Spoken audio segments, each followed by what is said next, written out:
All right, now we're ready. Thank you for joining us to this forum. Thank you to Community News for hosting us. And this is the first of hopefully a series, and we haven't branded this yet. This is all about business leaders connecting with community leaders and the public at large.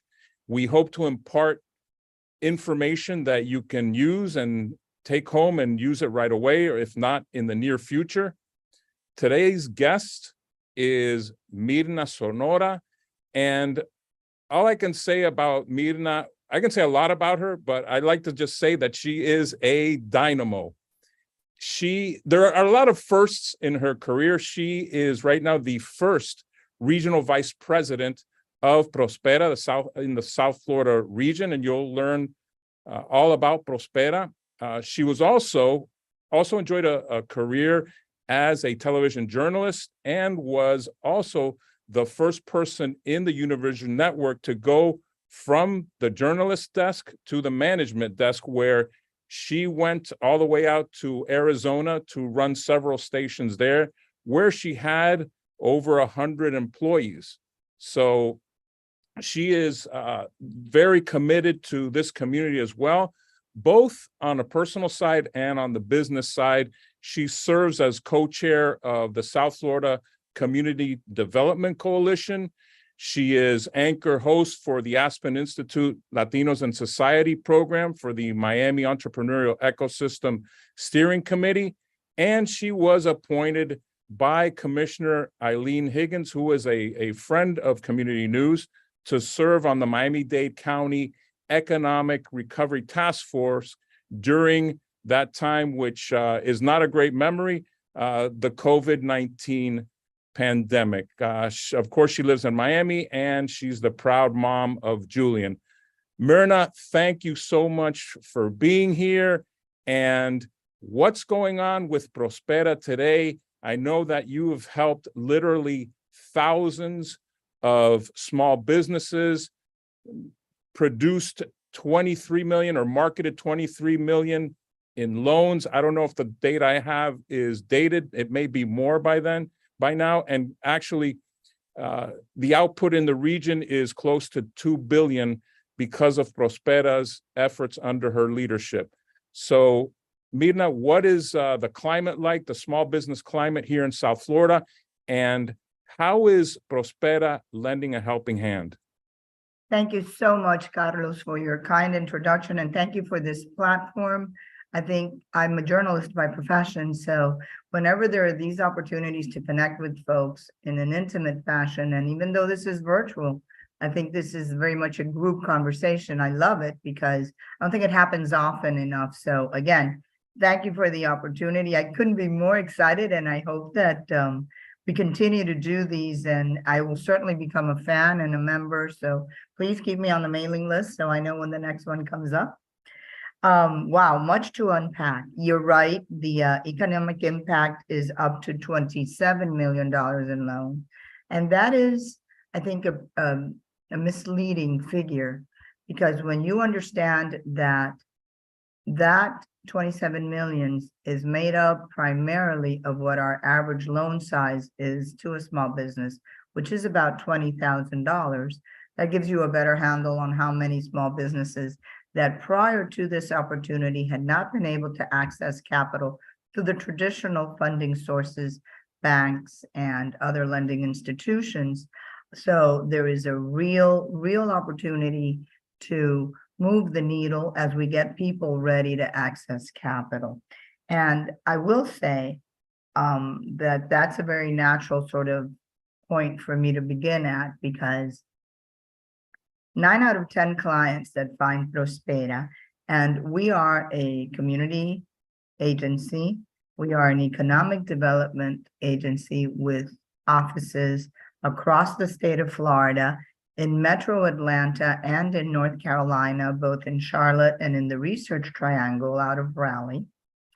We serve a community of small business owners that are minority owned owners, preferably because our grants program is tailored to service that community. But we really help whomever finds us and requires our assistance. We do that through 4 basic pillars of service. We have a robust education platform where we too host seminars and sessions in person, and you have been a frequent guest sharing your expertise in the marketing arena with our constituents. We also have a program that is fairly unique, and it has to do with the opportunity to be assigned a consultant, someone that will become your representative, not only with Prospera, but in the business ecosystem and in whatever you need. We will diagnose for pain points with your organization, meeting you where you're at. We work with startups. We can work with businesses that are well established. And then once we diagnose what your issues may be now, we move to our sort of 3rd pillar of service, which is those grants I was talking about. And I should say that we've moved away from using the term grants because everyone associates grants with cash awards. What we do is we offer the business owner the opportunity to get the service that they know they want and they need, but they usually can't afford.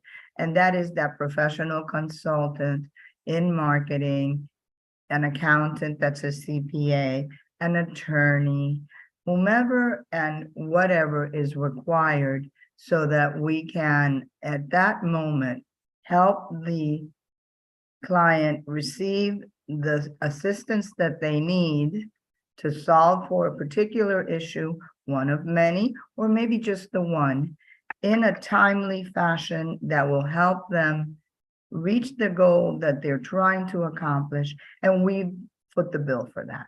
We pay the consultant, and it's almost pro bono. We just reimburse a nominal charge for professionals that really want to engage in this kind of mission-based activity. But at least we hope it's not costing them out of pocket. And our last pillar, and most really, the most important pillar, is that access to capital piece, where we get you ready to be able to obtain financing, either for a project or for whatever your goal or issue is. And I'm going to stop there because I should tell you that 9 out of 10 clients that walk in the door say that they need either more customers or they need capital for whatever reason. And for us, that's just the beginning.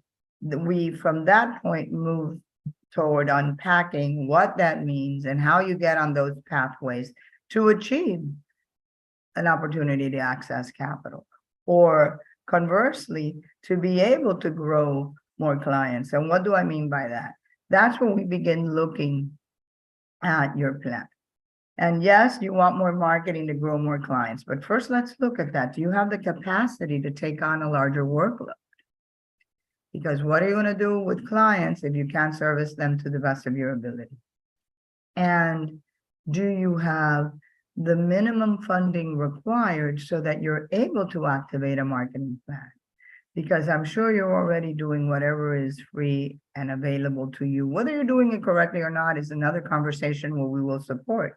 But should you consider putting resources into a marketing plan that is specifically tailored to your needs in order to help you grow? And how are you going to pay for that? Well, let's look at your finances and see if we can't make you more efficient and carve out a budget for that. And let's implement technology into your business. Not that you're going to become a technology company, but let's see if there aren't technology solutions out there like QuickBooks that will help you manage your inventory, your invoicing, and your regular, just overall records keeping, and may create some additional space for you to be able to activate, and certainly may cut back your bill with the accountant. They don't like hearing that, but it's the truth. So I think that what Prospera does in a nutshell is really meet you where you're at in your development cycle, help you diagnose what your pain points are, and then look in our arsenal and solve for those pain points based on our resource structure. If we don't have a specialty to fit your need, we have highly collaborative relationships with both our provider network, but also other partners in the ecosystem, banks and CDFIs, which are community-based nonprofit lenders, and community banks and minority lending banks, and the SBA, with whom we hold an MOU, and on. We will get you the assistance that you require, whether we provide it ourselves or you need it from a specialist that we can bring to bear on your situation. And here's the clincher: do all of that free of charge to the end user. So being a Prospera client is never going to cost you a penny. We are a nonprofit, so if you care to make a contribution, we're not going to walk away from that, but there's certainly no pressure to do that or requirement to do it. Again, I will stress it's well received if you do, but there's no charge to you at any point. And we love to say what is basically true in our process, and that is that once you're a Prospera client, you are a client for life. So we will diagnose for issues and we solve them 1, 2 at a time, but you keep coming back as you need our support and we keep receiving you. So it's a real good tool to have in your arsenal. We all know that there are some critical experts that you should have access to. You need a banker, of course, but you need an attorney and you need a marketing expert, and you certainly need a CPA. And you probably need a business consultant to make you aware of what opportunities may exist out there. And we hope to fulfill all of those needs free of charge for your business. That was a lot, so I'm gonna stop there and let you take over, my friend.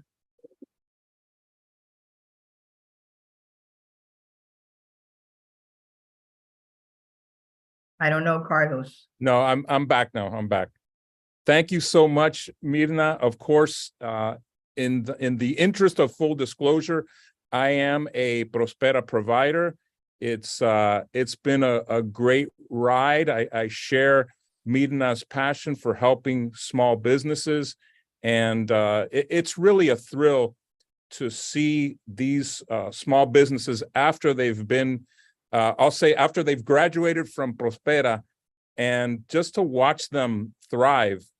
And every year, you didn't mention this, Myrna, every year there is a success stories, I guess, event, you could call it, and where people come on stage and, you know, they play a video of them and show how far they've come. And it is really, truly amazing. And it's, you know, it's people that really started with almost nothing, a lot of them, and have grown to become major businesses. And you know, you should be very proud of the work you've done, the way you've impacted this community.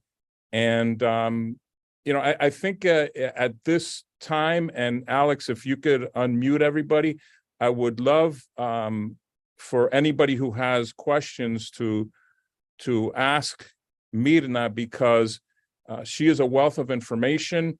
And if you have a small business or even know somebody who has a small business, every small business has needs, and the needs that Prospera, the need gaps that Prospera fills are extremely important, as Myrna said, and they are free of charge. There's really no strings attached. So please go ahead and ask your questions, unmute yourselves and ask some questions. And before you do that, I just want to take a quick second to thank providers that support our work. Carlos, I see some other providers, some that are very near and dear to our heart because they're helping us daily do this work on your behalf. So thank you, all of you, always for your support and for the quality servicing that you give our clients. It's definitely my pleasure. Carlos. Yes, Can you hear me? yes. I have a question for our delighted guest. My question is, what size small businesses are eligible to come see you? Do they have to doing a certain volume of business before they can come visit you? So that's an excellent question. We are open to all businesses, all sizes. We are active in the startup or pre-venture phase. So we can work with you when you are at the idea stage. And we actually appreciate those clients, Michael, because they allow us to really begin to manipulate the DNA so that they factor in the correct habits to grow their business in a way that is responsible and sustainable. But we do have a sweet spot. Our sweet spots are businesses that have up to 10 employees that factor about $1 million in sales or less, and that have been in business 5 years or more. So do we do startups? Absolutely. Do we love working with startups? We do.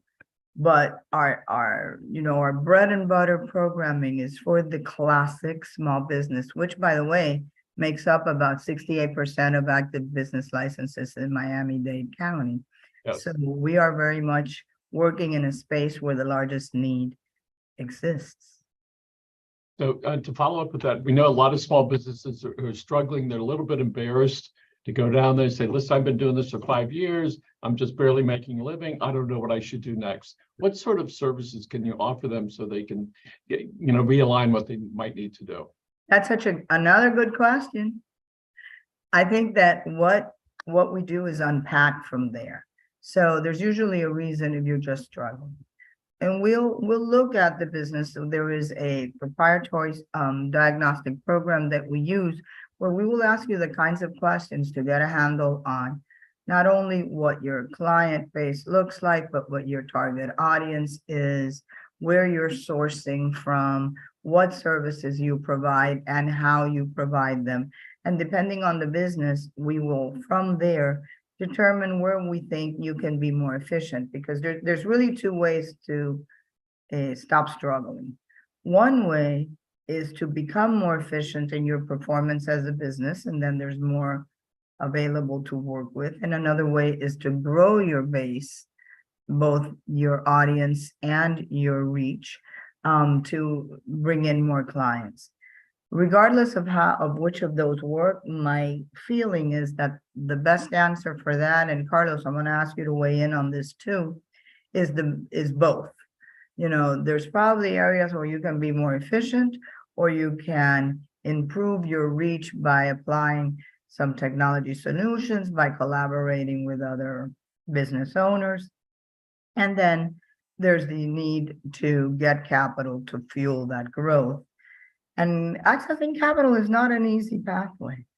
But the truth of the matter is that the journey of the entrepreneur is a very lonely one. Most times you don't know what you don't know. And to your point, Michael, you don't know who to ask. And I think that's critical to our mission and to what we do, because we will have not only an answer for you, but an opportunity for you to see if there's a collaboration that is possible that will help you solve for that particular issue. Connecting through organizations that allow you to work with other small business owners is usually the first thing that we will attempt to foster on your behalf. And we're not chambers, but we work very closely with all of the chambers in Dade County. So we'll make sure that if there's an opportunity for a membership or for you to be sponsored to attend an event, we make sure that we use every resource that we have access to on your behalf. Now, I often have engaged Carlos in doing work that I never pay for. And that is the fact that when you attend these sessions at chambers, if you don't have your elevator pitch, if you don't understand what you're doing there and why you're doing it and who to look for, it just becomes like an overwhelming, noisy mass of people walking around and doing things. So you will be as effective as your plan is when you attend these things. And that's why I always encourage my clients to sort of make sure that they have their ducks lined up in a row so that they can maximize their opportunity to be exposed to this larger audience. And I got to tell you, most business owners aren't ready to talk about their business in 20 seconds or less, which is the attention span you will have if you're at a big chamber event, or a small one for that matter. I don't know, Carlos, if that's what you see, but I bet it is, because you help us with that a lot. That is 100% on point, Myrna. You know, some businesses are easier to, do an elevator pitch for than others, but it is a huge issue. And it's interesting because I am the member of a chamber. I'm on the board of a chamber where actually we have meetings, breakfast meetings, where we actually teach people how to perfect their elevator pitch. So it's incredibly important. And it's not just the fact that it's, an elevator pitch. I mean, you have to know what your business is all about and be able to describe it very succinctly for a lot of purposes. I mean, even if you're talking to a banker, if you're in front of a banker and you're looking for a loan, that banker has to understand quickly what your business is, what your business model is. So I agree, this is a huge problem. You also touched upon taking on more business. Again, another common problem I see throughout from the marketing lens. One of the things I do is I drive leads to businesses. And I would say 90% of the time they said, yeah, we're ready, and they're not ready. So, that's just a small example, but you're definitely on point. And I think readiness depends on many things. I see that we have in our audience, we're blessed because we have one of our very talented providers in the procurement space and that whole space of business growth and how to develop your business to maximize your own potential. And what we have developed are grants to help you get ready for that. We have a corporate branding grant to make sure that your graphic product looks professional and that you have what you need in your space, but that whatever you're doing, any grant that you get from Prospera will always come with a strategy. And that's tailored, designed for your business, because every business is different, every opportunity is different. So getting you documents that and a plan that allows you to pivot to maximize the opportunity that is for you is super important. And we like to believe that the whole business plan world is a little daunting, very cluttered, and often misses the mark. So we provide two different types of business plans. One is a business plan for operations that will focus on service and clients. It'll have some projections so that if to give you some sort of targets to know how you're doing, but it's all about the process. But then we have a business plan for financing. What the banks want to see are projections. They want to be familiar with your debt load. They want to know what you can pay and what you can't pay, and they want to know what your credit looks like. That's a different kind of plan. And typically people will only talk to you about a business plan, and it's not the same animal. That's one aspect. And I will tell you that even with that specialized, very personal product, if you don't follow along and do the training piece and do the sort of hand-holding piece that goes with the Prospera opportunity, then you're missing out on 50% of the value of what we give you, because a business plan that you file away in your cabinet is not going to get you where you need to go. You have to have a living, breathing document that serves as a pathway, as a game plan, as an on-ramp, as something that is very viable. And I'm going to pass the baton to Elizabeth Arowskin, who I see in our audience, who's one of our business plan providers, and Miguel Montero, that I also see in our audience, because they can, with your permission, Carlos, I think that they can speak to this way better than I Of ever course, can. definitely. Ellie, what do you find when you get clients from Prospera for a business plan? I guess the first thing you have to do is break it down for them, right? Absolutely. And even though it's tell a lot of, people already know business plan, different forms, but at the end, they don't use it in the way it should be done. So that's why it's important to first understand, especially what you mentioned about that is a live document. One of the most important things that I tell to my clients, this is a living document that will help you to go wherever you want to go. It's like in life, if you want to reach a career, if you want to get married, if you want to develop financial goals, you need a path. So this plan is a way that you can have accountability with yourself, because what happens a lot as a business owner, especially a small business owner, that maybe he or she doesn't have a board where to present results. So who you're going to present your result, who you're going to tell, because you need to tell it like to yourself or to your family, or if you have somebody that give you the money to go into the business, so you present accountability to them. So this is an excellent and very simple way, because a lot of times the business owner tell me, no, but I don't have time for that. And I tell, you are the business owner, you are the owner of your business destiny. If you don't have time for that, you don't have time to execute.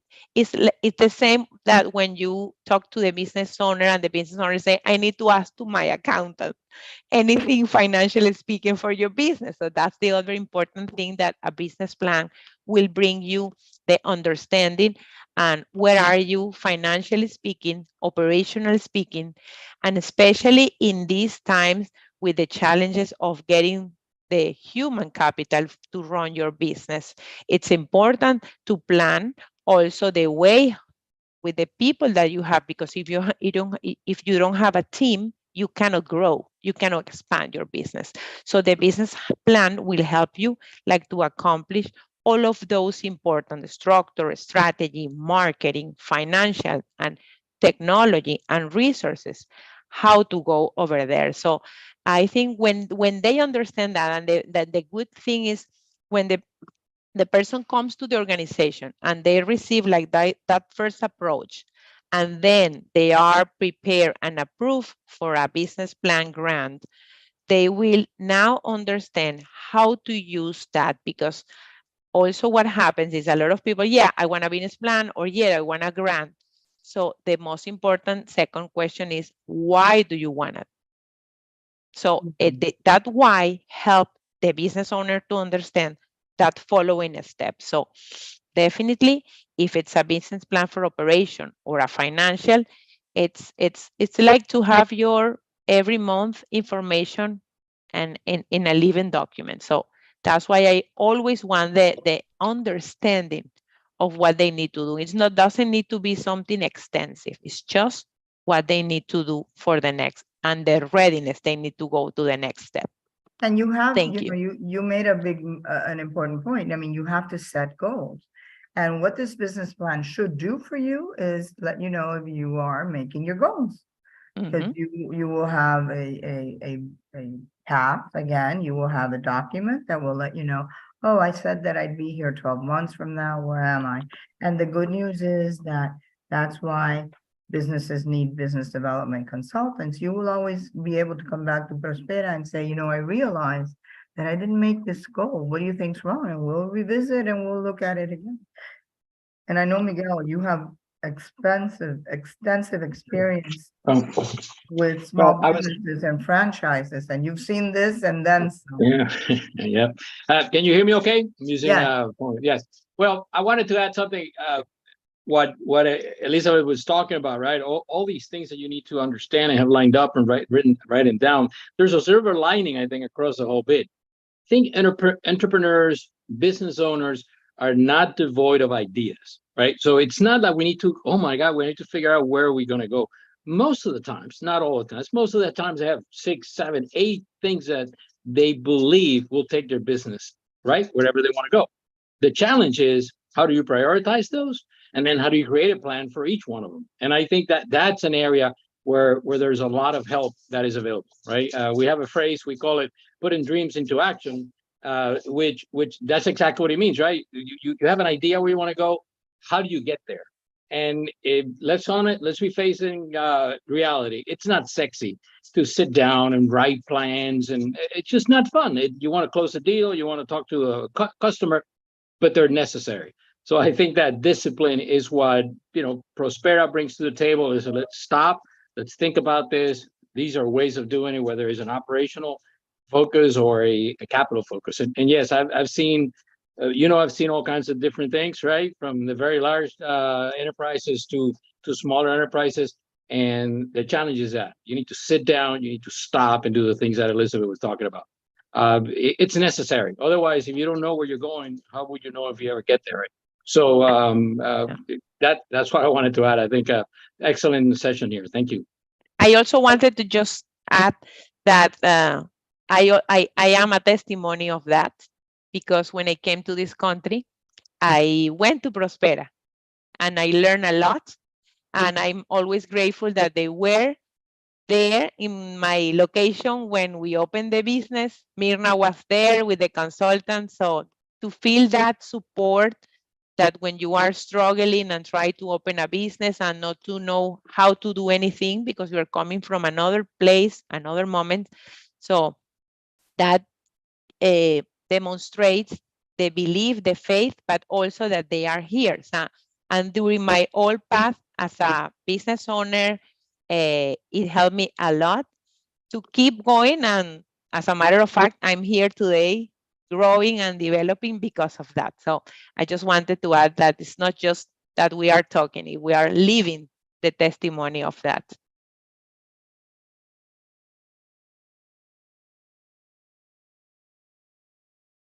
I think Michael has a question. Okay, I do. As most of you know, the news business has changed a lot, in particular newspaper business. When we first started many decades ago, I used to think that I was in the newspaper business. Then I thought I was in the printing business. Then I thought I was in the marketing business. Then I thought we were in the publication business. One of the things we recognize is you have to define your business and what its function is. And it sounds like with your organization, you can help people decide that. So here we are, 2023. I thought for a while we were in the newsletter business, then the website business, and then the event business. But what I realized is we were in the connection business. Yeah. We connect people, and then we figure out how to do that. And we use all those tools that are there. But it took lots of meetings like this to sort of formulate that. So we're not in the printing business anymore. We were not in the magazine business, but again, in the communications and the connection business on how we communicate with our other people. So, and I think, again, when you can sit down with somebody and they ask you where you at, where you want to be, and what services do you provide, it makes it easier to understand. A favorite restaurant of mine is Fish House on Miller Drive. They used to just be, you go in and you could have fish. And then they started serving sushi. And now you go there on Thursday, Friday night to the back room and you're entertained. And so, wait a minute, are they in the food business? Michael, you're in my neighborhood. You're in my neighborhood. Every day, back and forth from there. And I think that's a perfect example of how things change. And once you can define it, that it gets to be so much easier. And I'm sure you deal with that frequently. I was hoping that you would have remembered that at some period of that transition, you were in the journalism business. And I forgot that part. Who remembers that profession from the dinosaur age, right? So I hear you loud and clear. But what you're talking about, yes. I would like to ask you a quick question. And sure. It just occurred to me, yesterday the Fed announced again another rate increase, right? And capital is becoming not only more expensive, that's obvious, but particularly small business are being squeezed more. Right? You are in a particular advantage because many of those supporters of Prospera come from the financial sector. Anything you're hearing about how are they going to be handling, right, the challenge that small business now are going to compete for probably more expensive money in the short term, and that in turn creates crisis, right? Interest rates have gone up in the last So, 18 months incredibly. so listen to what a crazy conundrum this is. You're absolutely right. Accessing money is more expensive. If you are on the traditional path of being able to access money, because conversely, Miguel, I'm going to tell you that there's more money available for small businesses in need of cash than ever through CDFIs, which are nonprofit lenders, and through credit unions and minority banks. So it's an interesting conundrum.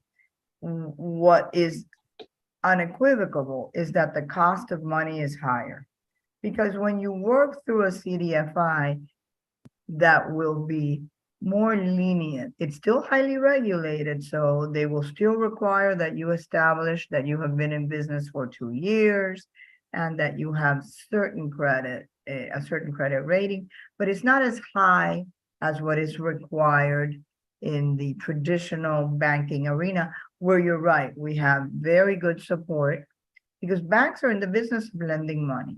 So the only way they can lend money is if they have a prosperous community of businesses that need capital. And they are well aware that if we don't foster that environment, they don't make money. They don't open accounts, they don't lend. That is one of the sort of those questions or the feedback that we give clients who come in here and say, the bank doesn't want to lend. The bank is desperate to lend to you, because if the bank doesn't lend, they don't make money. The issue is that it's a highly regulated industry, so they are very risk averse. So they don't want to work with businesses that don't have a high credit rating, because they feel that that speaks to their ability to pay and to their character, and they don't want to take on additional risks. So what have banks done? Because at the end of the day, they need to keep the community prosperity thing going, because if there aren't businesses, there's no business transactions for banks to do. So they fund nonprofit banks, CDFIs, community lenders, to help small businesses. Those guys leave the mark with a little higher interest than what you would find at a regular bank. They hover around the 8 to 10% arena. But frankly, if you need the capital, we come back, we look, we do the analysis, and we see if you really want to spend that money to get money. And the good news, Miguel, is that the CDFI rate doesn't really vary. It's always around 9 to 10%, 8 to 10%. So higher than when you could get money for 3%. But frankly, who qualified for bank loans at 3%? Highly established businesses that probably didn't need the money to begin with. They were making money because it was free and you could access it. So there's more CDFI-based lending opportunity than ever. You will pay a little more. So I often find that we have to walk clients back from what they want to what they really need. And then the third level is what they can access. And those are 9 times out of 10, 3 different numbers.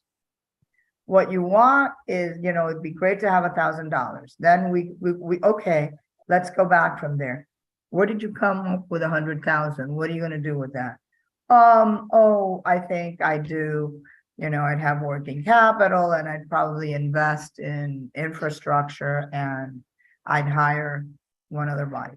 Okay, then let's look at that. Then you don't really, when you look at the costs associated with that, you may need 100,000, you may need 200,000, or you may only need 75,000. Then we have a solid number based on the information that you're giving me. From there, we have to see what your credit rating looks like and what your history as a business looks like to be able to determine if you're even going to be able to access $75,000. You may only be able to find a CDFI lender for $25,000 at maybe 8%. So let's look at what that's going to cost you over the span of the loan, which tends to be 3 years. Let's look at what you were planning to use it for to see if it's even worth your while. So our business is getting squeezed without question. Is there money available at a higher rate? More than ever. And what we will do is, if we get a business that is what we call bankable, that could obtain a loan from a bank, but hasn't decided to go that route, and we can get them a loan with a CDFI, we'll turn around and market it to the bank and say, you really want to lose this guy who's bankable and ready to go because you won't bring the package down a point?